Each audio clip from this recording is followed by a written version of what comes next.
Everyone, welcome to ಧ್ವನಿ home. ನಾನು ಧ್ವನಿ. ಎಲ್ಲರೂ ಹೇಗಿದ್ದೀರಾ? ಎಲ್ಲರೂ ಚೆನ್ನಾಗಿದ್ದೀರಾ ಅಂತ ಅಂದ್ಕೊಳ್ತೀನಿ. ನಾನು ಅಷ್ಟೇ ಚೆನ್ನಾಗಿದ್ದೀನಿ. ಇವತ್ತು ಒಂದು ಇಂಪಾರ್ಟೆಂಟ್ ಟಾಪಿಕ್ ಬಗ್ಗೆ ಒಂದು ವಿಡಿಯೋನ ಮಾಡಿ ಹಾಕ್ತಾ ಇದ್ದೀನಿ. ಯಾರಾದರೂ ಅರ್ಲಿ ಪ್ರೆಗ್ನೆನ್ಸಿಯಲ್ಲಿ ಇದ್ದರೆ ಮತ್ತು ಪ್ರೆಗ್ನೆನ್ಸಿಗೆ ಟ್ರೈ ಮಾಡ್ತಿದ್ದವ್ರಿಗೆ ಈ ವಿಡಿಯೋ ತುಂಬಾ ಯೂಸ್ಫುಲ್ ಆಗುತ್ತೆ. ಆ್ಯಂಡ್ ಯಾರೆಲ್ಲ ನನ್ನ ಚಾನೆಲ್ನ ಹೊಸದಾಗಿ ನೋಡ್ತಿದ್ದೀರಾ, ಪ್ಲೀಸ್ ಸಬ್ಸ್ಕ್ರೈಬ್ ಮಾಡಿಕೊಂಡು ವಿಡಿಯೋ ಇಷ್ಟ ಆದರೆ ಒಂದು ಲೈಕ್ ಮಾಡಿ. ಹಾಗೆ ನಿಮ್ಮ ಫ್ರೆಂಡ್ಸ್ ಆ್ಯಂಡ್ ಫ್ಯಾಮಿಲಿಗೆ ವಿಡಿಯೋನ ಶೇರ್ ಮಾಡಿ, ಯೂಸ್ಫುಲ್ ಅಂತ ಅನಿಸಿದ್ರೆ. ಆ್ಯಂಡ್ ನಾನು ಕೆಲವೊಂದು ಮಿಸ್ಟೇಕ್ಗಳನ್ನ ಮಾಡಿ ನಮ್ಮ ಮೊದಲನೇ ಮಗುನ ನಾವು ಕಳ್ಕೊಂಡ್ಬಿಟ್ವಿ. ಅಂದರೆ ಮಿಸ್ಕ್ಯಾರೇಜ್ ಆಗಿಬಿಡ್ತು. ನನಗೆ ಏನು ರೀಸನ್ನು ಏನಕ್ಕೆ ಆಯಿತು ಅಂತ ಅಂದ್ಬಿಟ್ಟು ಈ ವಿಡಿಯೋನ ಶೇರ್ ಮಾಡ್ಕೊತಿದ್ದೀನಿ. ಯಾರಾದರೂ ನಮ್ಮ ಥರನೇ ಫ್ಯಾಮಿಲಿಯಿಂದ ದೂರ ಇರೋರು, ಅವ್ರಿಗೆ ಸಜೆಷನ್ ಕೊಡೋಕ್ಕೆ ಯಾರೂ ಇಲ್ಲದೆ ಇರೋ ಅಂಥವ್ರಿಗೆ ಈ ವಿಡಿಯೋ ತುಂಬಾ ಯೂಸ್ಫುಲ್ ಆಗ್ಬೋದು ಅಂತ ಅಂದ್ಬಿಟ್ಟು. ಏನಕ್ಕೆ ಅಂತಂದರೆ ಒಂದ್ಸಲ ಪ್ರೆಗ್ನೆಂಟ್ ಅಂತ ಗೊತ್ತಾದಮೇಲೆ ನಾವು ಆ ಮಗುನ ಕಳ್ಕೊತೀವಿ ಅಂತ ಅಂದಾಗ ಆಗೋ ನೋವು ಅಷ್ಟಿಷ್ಟಲ್ಲ. ಅದನ್ನು ನಾವು ಫೇಸ್ ಮಾಡಿರೋದ್ರಿಂದ ನನಗೆ ತುಂಬ ದಿನದಿಂದ ಅನ್ನಿಸ್ತಾ ಇತ್ತು ಈ ವಿಷಯದ ಬಗ್ಗೆ ಒಂದ್ಸಲ ಶೇರ್ ಮಾಡ್ಕೋಬೇಕು ಅಂತ ಅಂದ್ಬಿಟ್ಟು ಅದಕ್ಕೆ ವಿಡಿಯೋನ ಶೇರ್ ಮಾಡ್ಕೊತಾ ಇದ್ದೀನಿ.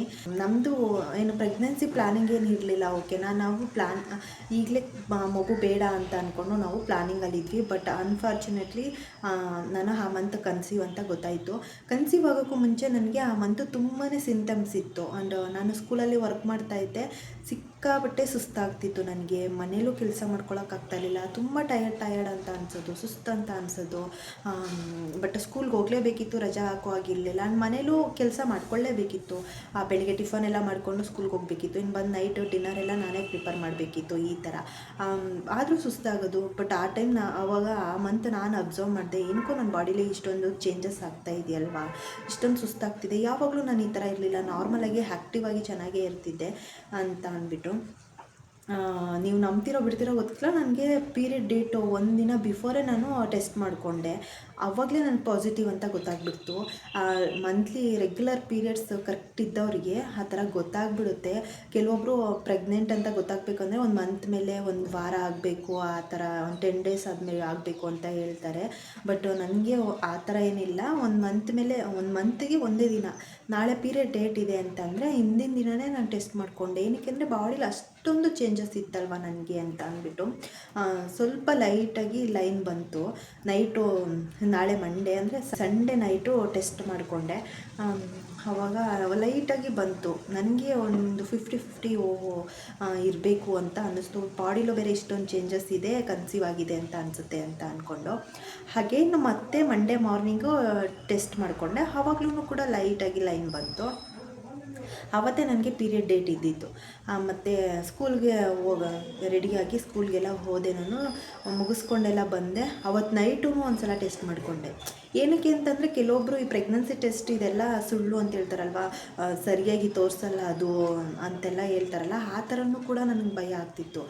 ಇದನ್ನು ಹೆಂಗೆ ಶೋರ್ ಮಾಡೋದು, ನಂಬೋದು ಹೆಂಗೆ. ಆ್ಯಂಡ್ ರೆಗ್ಯುಲರಾಗಿ ನಾವೇನು ಪ್ರೆಗ್ನೆನ್ಸಿಗೆ ಟ್ರೈ ಮಾಡಿರ್ಲಿಲ್ವಲ್ಲ, ಆ ಥರ ಅದಕ್ಕೆ ಬೇರೆ ಸ್ವಲ್ಪ ಯೋಚನೆ ಇತ್ತು. ಹೆಂಗೆ ಇದನ್ನು ನಂಬೋದು ಅಂತ ಅಂದ್ಬಿಟ್ಟು ಮಂಡೇ ನೈಟು ಕೂಡ ಟೆಸ್ಟ್ ಮಾಡಿದೆ. ಆವಾಗಲೂ ಕೂಡ ಲೈಟಾಗಿ ಲೈನ್ ಕಾಣಿಸ್ತು. ಆವತ್ತೇ ನನ್ನ ಪೀರಿಯಡ್ ಡೇಟ್ ಇದ್ದಿತ್ತು Monday. Okay, again Tuesday test ಮಾಡಿದೆ. ಅಂದರೆ ಒಂದು ದಿನ ತಿಂಗಳ ಮೇಲೆ ಒಂದು ದಿನ ಆಗಿತ್ತು.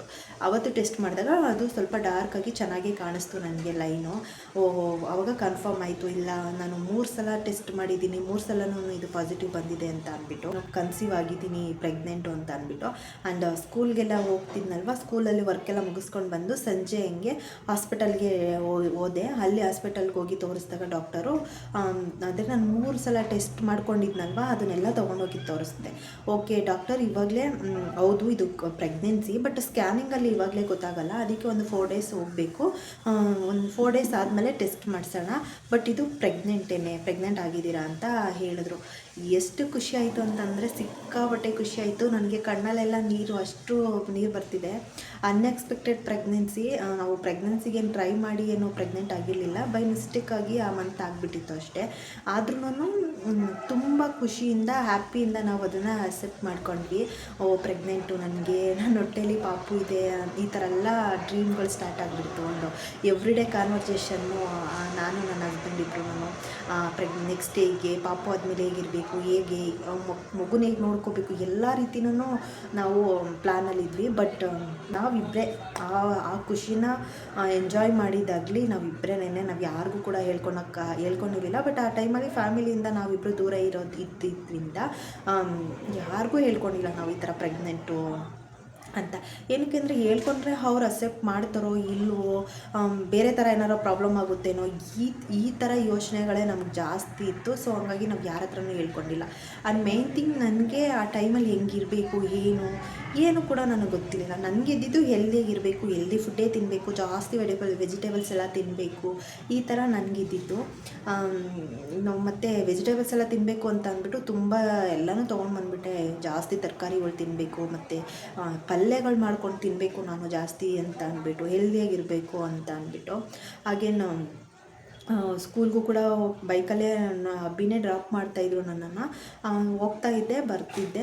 ವೆಜಿಟೇಬಲ್ಸ್ ಎಲ್ಲ ತಿನ್ನಬೇಕು ಅಂತ ಹೇಳಿದ್ನಲ್ವ, ಆವಾಗ ಏನು ಮಾಡಿದೆ ನಾನು ತಿನ್ನಲೇಬಾರ್ದಿದ್ದು ಹಾಗಲಕಾಯಿ. ನನಗೆ ಗೊತ್ತಿಲ್ಲ ಹಾಗಲಕಾಯಿನ ತಿನ್ನಬಾರ್ದು ಅಂತ ನನಗೆ ಗೊತ್ತಿರಲಿಲ್ಲ. ಏಕೆಂದರೆ ನಾವು ಫ್ಯಾಮಿಲಿ ಹತ್ರನ ಯಾರ ಹತ್ರನೂ ಡಿಸ್ಕಸ್ ಮಾಡ್ಕೊಂಡಿರಲಿಲ್ಲ. ನಾನು ಯಾರ್ದು ತೊಗೊಂಡಿರಲಿಲ್ಲ, ಸಜೆಷನ್ ಏನೂ ತೊಗೊಂಡಿರ್ಲಿಲ್ವಲ್ಲ.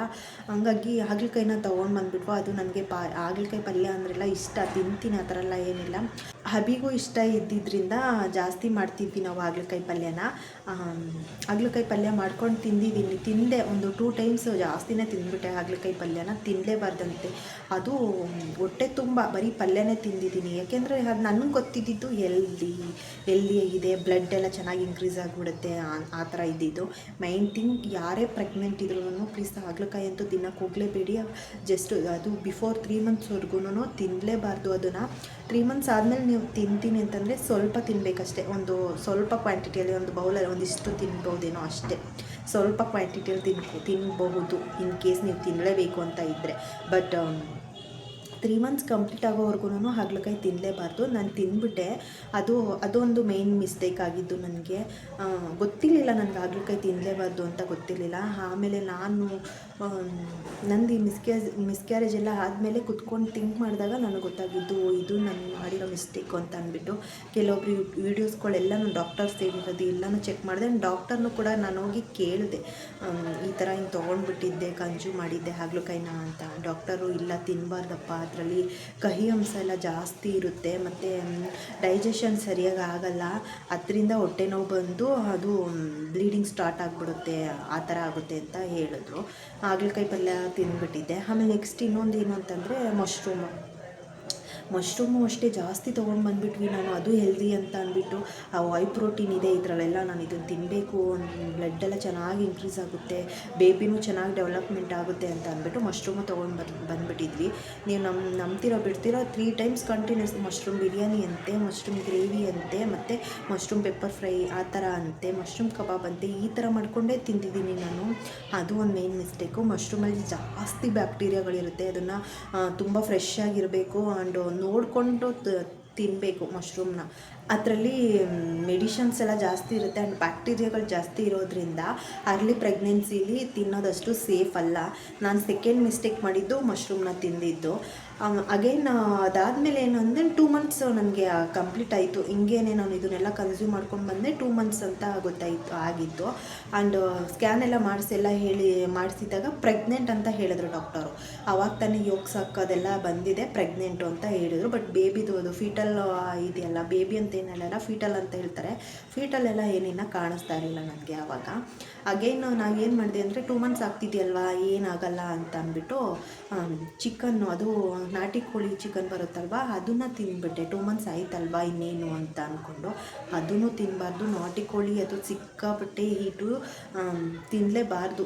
ತಿಂತೀವಿ ಅದು ನನ್ನ ನಾರ್ಮಲ್ ಚಿಕನ್ ಆಗಿದ್ದರೆ ಒಂದು ಪಕ್ಷ ಸ್ವಲ್ಪ ತಿನ್ಬೋದಿತ್ತೇನೋ. ಬಟ್ ನಾಟಿ ಕೋಳಿ ಚಿಕನ್ ಅದನ್ನು ಮಾಡಿಕೊಂಡು, ಅದರಲ್ಲೂ ಬಸ್ಸಾರು ಥರ ಮಾಡಿಕೊಂಡು ನಾಟಿ ಕೋಳಿದು ಸಾಂಬಾರು ಚೆನ್ನಾಗಿದೆ ಅಂತ ಸಾಂಬಾರು ಕುಡಿದ್ಬಿಟ್ಟಿದೆ, ಮತ್ತು ಚಿಕನ್ ಚಾಪ್ಸು ಥರ ಮಾಡಿಕೊಂಡು ಅದನ್ನು ತಿಂದ್ಬಿಟ್ಟಿದೆ ಜಾಸ್ತಿ. 2 ಮಂತ್ಸ್ ಆಗಿದೆ ಅಂತ ಗೊತ್ತಾಯ್ತಲ್ವಾ. ಬಟ್ ನನ್ನ ಡೇಟ್ ಪ್ರಕಾರ 2 ಮಂತ್ಸು, ಅಲ್ಲಿ ಸ್ಕ್ಯಾನಿಂಗ್ ಡೇಟ್ ಪ್ರಕಾರ 2 ಮಂತ್ಸ್ ಅಲ್ಲ, 1.5 ಮಂತ್ ಅಷ್ಟೇ. ಅಂದರೆ 6 ವೀಕ್ಸ್ ಕಂಪ್ಲೀಟ್ ರನ್ನಿಂಗ್ ಏನೋ ಆಗ್ತಾಯಿತ್ತು, ಆ ಥರ ಇದ್ದಿತ್ತು.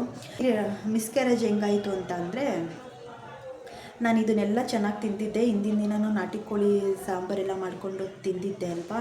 ಮಾರ್ನಿಂಗ್ ಎದ್ದಂಗೆ ವೆಡ್ನೆಸ್ಡೇ ಮಾರ್ನಿಂಗು ಎದ್ದುತ್ತಿದ್ದಂಗೆ ನನಗೆ ಸ್ವಲ್ಪ ಬ್ಲಡ್ ಕಾಣಿಸ್ತು, ಬ್ಲೀಡಿಂಗ್ ಸ್ಪಾಟಿಂಗ್ ಆಗಿದೆ ಅಂತ ಅಂದ್ಬಿಟ್ಟು ಗೊತ್ತಾಯಿತು ಸ್ವಲ್ಪ. ಅಷ್ಟಕ್ಕೆ ನನಗೆ ಭಯ ಆಗಿಬಿಡ್ತು, ಟೆನ್ಷನ್ ಆಗಿಬಿಟ್ಟೆ ನಾನು. ಏನು ಈ ಥರ ಆಗಿಬಿಟ್ಟಿದೆಯಲ್ಲ ಅಂತ ಅಂದ್ಕೊಂಡು ಸ್ಕೂಲ್ಗೆ ಹೋಗೋಕ್ಕೆ ಅಂತ ರೆಡಿಯಾಗಿದ್ದೆ. ಬಟ್ ನನಗೆ ಹೋಗೋಕ್ಕೆ ಮನಸ್ಸಾಗಿಲ್ಲ. ನಾನು ಡೈರೆಕ್ಟ್ ಹಾಸ್ಪಿಟ್ಲ್ ಹತ್ರನೇ ಅಬಿಕೆಲಿ ಡ್ರಾಪ್ ಹಾಕಿಸ್ಕೊಂಡು ಹಾಸ್ಪಿಟ್ಲ್ ಹತ್ರನೇ ಹೋದೆ. ಅಲ್ಲಿ ಸ್ಕ್ಯಾನಿಂಗ್ ಎಲ್ಲ ಇತ್ತು. ಸ್ಕ್ಯಾನಿಂಗ್ ಮಾಡಿಸ್ಕೊಂಡಾಗ ಡಾಕ್ಟರು ಎಮರ್ಜೆನ್ಸಿ ಸ್ಕ್ಯಾನ್ ಅಂತಲೇ ಮಾಡಿದ್ರು. ಯಾಕೆಂದರೆ ನಾನು ಪ್ರೆಗ್ನೆಂಟ್ ಇದ್ನಲ್ವ, ಬ್ಲೀಡ್ ಆಗ್ತಾಯಿತ್ತು ಅಂತ ಹೇಳಿದ್ಕೆ ಎಮರ್ಜೆನ್ಸಿ ಸ್ಕ್ಯಾನ್ ಅಂತ ಮಾಡಿ ನೋಡಿದಾಗ ಅವ್ರು ಹೇಳಿದ್ರು, ಇಲ್ಲ ಬೇಬಿಗೆಲ್ಲ ಏನೂ ಪ್ರಾಬ್ಲಮ್ ಇಲ್ಲ, ನಾರ್ಮಲಾಗಿ ಈ ಥರ ಎಲ್ಲರಿಗೂ ಆಗುತ್ತೆ ಸ್ಪಾಟಿಂಗ್ ಎಲ್ಲ, ಏನು ವರಿ ಮಾಡ್ಕೊಳಕ್ಕೆ ಹೋಗ್ಬಿಡಿ. ತುಂಬ ಹೆವಿ ಆಗಿದೆ ಅಂತಂದರೆ ಬಂದು ನೀವು ಸ್ಕ್ಯಾನ್ ಮಾಡಿಸ್ಕೊಳ್ಳಿ. ಇವಾಗ ನಾರ್ಮಲ್ ಇದೆ ಬೇಬಿಗೂ, ಅದಕ್ಕೆ ಇದಕ್ಕೂ ಏನೂ ಟಚ್ಚೇ ಇಲ್ಲ, ನಾರ್ಮಲ್ ಇದೆ ಅಂತ ಹೇಳಿದ್ರು. ನನ್ನ ದುರದೃಷ್ಟಕ್ಕೆ ಏನೋ ಗೊತ್ತಿಲ್ಲ, ಆ ಟೈಮಲ್ಲಿ 1 ವೀಕು ಲೀವಲ್ಲಿದ್ದರು ಅವರು. ಡಾಕ್ಟರೇ ಸಿಕ್ಕಿಲ್ಲ ನನಗೆ ಆ ಟೈಮಲ್ಲಿ. ಹಾಗೇನು ಮೆಡಿಕಲ್ ಶಾಪ್ ಇಟ್ಕೊಂಡಿದ್ರಲ್ಲ ಆ ಅಣ್ಣ ಮಾತ್ರ ಇದ್ದರು. ಅವ್ರನ್ನ ಹೋಗಿ ಹಿಂಗೆ ಕಾಂಟ್ಯಾಕ್ಟ್ ಮಾಡಿದ್ವಿ, ಹಣ ಈ ಥರ ಆಗಿಬಿಟ್ಟಿದೆ ನನಗೆ ಅಂತ ಹೇಳಿದ್ಕೆ ಅವರು ಸರಿ ರಿಪೋರ್ಟ್ ಎಲ್ಲ ನಾನು ಡಾಕ್ಟರ್ಗೆ ಸೆಂಡ್ ಮಾಡ್ತೀನಿ, ಡಾಕ್ಟ್ರ್ ಏನು ಹೇಳ್ತಾರೆ ಕೇಳ್ಬಿಟ್ಟು ನಿಮ್ಗೆ ಹೇಳ್ತೀನಿ ಕಣಪ್ಪ ಅಂತ ಅಂದ್ಬಿಟ್ಟು ಅವರು ಸಂಜೆ ಹಿಂಗೆ ಹೇಳಿದ್ರು. ಡಾಕ್ಟರ್ಗೆಲ್ಲ ತೋರಿಸಿದ್ದೆ. ಡಾಕ್ಟರ್ ಏನಿಲ್ಲ ನಾರ್ಮಲ್ ಆಗಿದೆ ಅಂದ್ಬಿಟ್ಟು ಬ್ಲೀಡ್ ಎಲ್ಲ ಇದೆಲ್ಲ ಸ್ಟಾಪ್ ಆಗೋಕ್ಕೆ ಅಂತ ಅಂದ್ಬಿಟ್ಟು ಒಂದು ಟ್ಯಾಬ್ಲೆಟ್ ಕೊಟ್ಟಿದ್ದಾರೆ, ಟ್ಯಾಬ್ಲೆಟ್ ತೊಗೊಳ್ಳಿ ಅಂತ ಹೇಳಿದ್ರು. ಬಟ್ ಆ ಟ್ಯಾಬ್ಲೆಟ್ ಹಿಂದೆ ಡೇಟ್ ಎಕ್ಸ್ಪೈರಿ ಆಗಿದೆಯಾ ಇಲ್ವಾ ಏನೂ ಕೂಡ ಗೊತ್ತೇ ಇಲ್ಲ. ಬುಧವಾರ ಆ ಥರ ಆಗಿದ್ದು, ಹಾಸ್ಪಿಟಲ್ಗೆಲ್ಲ ತೋರಿಸ್ಕೊಂಡು ಬುಧವಾರ ಬಂದೆ. ಇನ್ನೂ ಸ್ವಲ್ಪ ನನಗೆ ಆಗ್ತಾನೆ ಇತ್ತು, ಸಡನ್ಲಿ ಸ್ಟಾಪ್ ಆಗೋದೇ ಇಲ್ಲ. ಆ್ಯಂಡ್ ಕೆಲವೊಂದು ಪ್ರೆಗ್ನೆನ್ಸಿಯಲ್ಲಿ ಸ್ಪಾಟಿಂಗ್ ಆಗೋದು ಇದೆಲ್ಲ ಕಾಮನ್ ಅಂತೆ, ಕೆಲವೊಬ್ರಿಗೆ ಆಗುತ್ತಂತೆ. ಬಟ್ ನಾವು ಅದಕ್ಕೆಲ್ಲ ಜಾಸ್ತಿ ಓವರ್ ಥಿಂಕ್ ಮಾಡ್ಕೋಬಾರ್ದು, ಭಯ ಪಡಬಾರ್ದು. ಏನಿಲ್ಲ ನಾರ್ಮಲಾಗೇ ಇರಬೇಕು. ನಾನು ತುಂಬ ಓವರ್ ಥಿಂಕ್ ಮಾಡಿಬಿಟ್ಟೆ, ಭಯ ಪಟ್ಬಿಟ್ಟೆ. ನೆಕ್ಸ್ಟ್ ಡೇ ಮಾರ್ನಿಂಗು ಗುರುವಾರ ಸ್ಕೂಲ್ಗೆ ಹೋಗೋಕ್ಕೆ ರೆಡಿ ಆದೆ. ಬಟ್ ಅವ್ರು ಕೊಟ್ಟಿದ್ದ ಟ್ಯಾಬ್ಲೆಟ ನಾನು ತಿಂದಿಲ್ಲ. ಅಭಿ ಅಂತೂ ಬೇಡ ಮಾತ್ರೆ ತೊಗೋಬೇಡ ಅಂತ ಅವರು. ನನಗೆ ಇಲ್ಲ, ಮಾತ್ರೆ ತೊಗೊಂಡ್ರೆ ಒಂದೊಂದು ಚೂರು ನನಗೆ ಬ್ಲೀಡ್ ಥರ ಆಗ್ತಿತ್ತಲ್ವ, ಅದು ಸ್ಟಾಪ್ ಆಗಿಬಿಡುತ್ತೆ, ಮಾತ್ರೆ ನುಂಗಿದ್ರೆ ಸ್ಟಾಪ್ ಆಗುತ್ತೆ ಅಂತ ಅಂದ್ಕೊಂಡು ನಾನು ತೊಗೋತೀನಿ ಅಂತ ನಾನು. ಅವ್ರು ಬೇಡ ಅಂತ ಅವರು ಕೇಳಲೇ ಇಲ್ಲ ನಾನು ಅವ್ರ ಮಾತನ್ನು. ಇಲ್ಲ ನಾನು ತೊಗೊಳ್ತೀನಿ ಅಂತ ಅಂದ್ಬಿಟ್ಟು ತೊಗೊಂಡ್ಬಿಟ್ಟು ಸ್ಕೂಲ್ಗೆ ಹೋದೆ. ಆ ಮಾತ್ರೆ ತೊಗೊಂಡಿದ್ದೊಂದು ಹಾಫ್ ಆನ್ ಅವರ್ ಅಷ್ಟೇ. ಹಾಫ್ ಆನ್ ಅವರ್ಗೆ ಸಿಕ್ಕಾಪಟ್ಟೆ ಹೊಟ್ಟೆ ನೋವು ಸ್ಟಾರ್ಟ್ ಆಗಿಬಿಡ್ತು ನನಗೆ. ಜಾಸ್ತಿ ಹೊಟ್ಟೆ ನೋವು ಬಂದಿತ್ತು. ಆ ಹೊಟ್ಟೆ ನೋವು ಬರ್ತಿದ್ದಂಗೆ ನನಗೆ ಡೌಟ್ ಹೊಡೆದ್ಬಿಡ್ತು, ಇದು ಯಾವ ಥರ ಅಂತಂದರೆ ನಾವು ಪೀರಿಯಡ್ ಎಲ್ಲ ಆದಾಗ ಹೊಟ್ಟೆ ನೋವು ಬರುತ್ತೆ, ಒಂದು ಟೈಮ್ ಬರುತ್ತೆ ನೋಡಿ ಜಾಸ್ತಿ ಹೊಟ್ಟೆ ನೋವು, ಅದೇ ಥರ ಸ್ಟಾರ್ಟ್ ಆಯಿತು ನನಗೆ ಹೊಟ್ಟೆ ನೋವು. ಆ್ಯಂಡ್ ಸ್ಕೂಲಲ್ಲಿ ನನಗೆ ಏನು ವರ್ಕ್ ಮಾಡೋಕ್ಕೂ ಆಗಿಲ್ಲ. ಹೋಗಿ ಒಂದು ಹಾಫ್ ಆನ್ ಅವರ್ ಆಗಿತ್ತು ಸ್ಕೂಲ್ಗೆ ಅಷ್ಟರಲ್ಲಿ ಹೊಟ್ಟೆ ನೋವು ಸ್ಟಾರ್ಟ್ ಆಗಿಬಿಡ್ತು. ಆ್ಯಂಡ್ ಅಲ್ಲಿ ನಮ್ಮ ಪ್ರಿನ್ಸಿಪಲ್ ಮ್ಯಾಮ್ ಅವರೆಲ್ಲ ಪಾಪ ಮನೆಗೆ ಹೋದರೆ ಒಬ್ಬಳೇ ಇರ್ತೀನಿ ನಾನು ಅಂತ ಅಂದ್ಬಿಟ್ಟು ಇಲ್ಲೇ ರೆಸ್ಟ್ ಮಾಡಿ, ಅಲ್ಲೇ ಒಂದು ರೂಮ್ ಇತ್ತು, ಇಲ್ಲೇ ರೆಸ್ಟ್ ಮಾಡಿ, ನಾವೆಲ್ಲರೂ ಇಲ್ಲೇ ಇದ್ದೀವಲ್ವ, ಏನಾಗಲ್ಲ, ಭಯ ಪಡೋಕ್ಕೆ ಹೋಗ್ಬೇಡಿ, ಕಾಮನಾಗಿ ಈ ಥರ ಬರುತ್ತೆ, ವರಿ ಮಾಡ್ಕೋಬೇಡಿ ಅಂತೆಲ್ಲ ಅವರು ನನಗೆ ಧೈರ್ಯ ಎಲ್ಲ ಹೇಳ್ತಿದ್ರು. ನನಗೆ ಅಲ್ಲೇ ಅಳು ಎಲ್ಲ ಸ್ಟಾರ್ಟ್ ಆಗಿಬಿಡ್ತು, ಅಷ್ಟು ಹೊಟ್ಟೆ ನೋವು ಬರ್ತಾಯಿದ್ದಿದ್ದು. ಮನೆಗೆ ಹೋಗ್ತೀನಿ ಮ್ಯಾಮ್, ನನ್ನ ಮನೆಗೆ ಡ್ರಾಪ್ ಮಾಡಿಕೊಟ್ಬಿಡಿ ಅಂತ ಅವ್ರನ್ನ ಕೇಳಿಕೊಂಡೆ. ಮನೆಗೆ ಬಂದೆ. ಮನೆಗೆ ಬರ್ತಿದ್ದಂಗೆನೇ ಬ್ಲೀಡ್ ಜಾಸ್ತಿ ಆಗಿಬಿಡ್ತು. ಮನೇಲೇ ನನಗೆ ಮಿಸ್ಕ್ಯಾರೇಜ್ ಆಯಿತು. ಸ್ವಲ್ಪ ಹೊತ್ತು ರೆಸ್ಟ್ ಮಾಡಿದೆ, ಅಷ್ಟು ಹೊಟ್ಟೆ ನೋವು. ಅಭಿನೂ ಇರಲಿಲ್ಲ ಆ ಟೈಮಲ್ಲಿ ನನ್ನ ಜೊತೆಗೆ. ಸ್ವಲ್ಪ ಹೊತ್ತು ರೆಸ್ಟ್ ಮಾಡಿ ಆಮೇಲೆ ಸಂಜೆ ಮೇಲೆ ಸ್ಕ್ಯಾನ್ ಹತ್ರ ಹೋಗಿ ಅಲ್ಲಿ ಸ್ಕ್ಯಾನ್ ಮಾಡಿಸಿದ್ಕೆ ಅವರು ಇನ್ಕಂಪ್ಲೀಟ್ ಅಬಾರ್ಷನ್ ಆಗಿಬಿಟ್ಟಿದೆ, ಕಂಪ್ಲೀಟಾಗೂ ಆಗಿಲ್ಲ, ಇದು ಅರ್ಧಂಬರ್ಧ ಆಗಿಬಿಟ್ಟಿದೆ. ಬಟ್ ಇದನ್ನು ಉಳಿಸ್ಕೊಳಕ್ಕಾಗಲ್ಲ, ಮುಂದೆ ಪ್ರಾಬ್ಲಮ್ ಆಗಿಬಿಡುತ್ತೆ, ಇದನ್ನೆಲ್ಲ ಕಂಪ್ಲೀಟಾಗಿ ಕ್ಲಿಯರ್ ಮಾಡಿಸ್ಕೊಂಡ್ಬಿಡ್ಬೇಕು ನೀವು ಅಂತ ಹೇಳಿ ಅದನ್ನು ನನಗೆ ಮೆಡಿಷನ್ಸ್ ಎಲ್ಲ ಅಂತ ಹೇಳಿದ್ರು ಸ್ಕ್ಯಾನಿಂಗಲ್ಲಿ. ಆಮೇಲೆ ಡಾಕ್ಟರ್ ಹತ್ರ ಹೋಗಿ ತೋರಿಸಿದಾಗ ಡಾಕ್ಟ್ರು ಹೌದು ಕ್ಲಿಯರ್ ಮಾಡಿಸ್ಕೊಂಡ್ಬಿಡಿ ಇದನ್ನು ಅಂತ ಅಂದರು. ಆ ಸಿಚುವೇಶನ್ ಹೆಂಗಿತ್ತು ಅಂದರೆ ಅಳು 2 ಮಂತ್ಸ್ ಆಗಿದ್ದಷ್ಟೇ. 2 ಮಂತ್ಸ್ಗೆ ನಾನು ಸಿಕ್ಕಾಪಟ್ಟೆ ಆಸೆಗಳನ್ನ ಇಟ್ಕೊಂಡಿದ್ದೆ.